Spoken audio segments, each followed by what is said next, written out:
Rrezullohen fluturimet në aeroportet kryesore të Shteteve të Bashkuara, shkak mungesa e kontrolleve trafikut ajror. Administrata Federale e Aviacionit raportoi probleme të trafikut ajror në disa pjesë të vendit, të cilat përshkaktojnë anullimin e fluturimeve në aeroportin ndërkombëtar JFK për shkak të mungesës së stafit të qendrat e kontrollit të fluturimeve në Indianapolis dhe në Boston. Një situatë e lidhur me mbylljen e vazhdueshme e cila ka vazhduar për një muaj.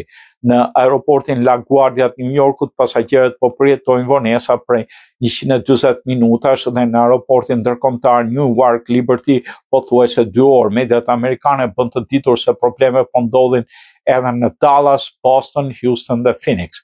Në gjithë mungesat e personelit sjellin vonesa pasi kontrollorët e trafikut ajror mund të devijojnë fluturimet, por ndonjëherë nuk ka zgjidhje tjetër veç se të ngadalësojnë aeroplanet për të garantuar sigurinë.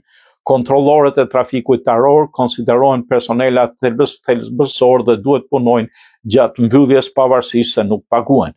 Sekretari i Transportit Sean Duffy thotë se disa kanë deklaruar sëmundje në shenjë proteste, ndërsa të tjerët po marrin pushime për të kryer detyra të tjera.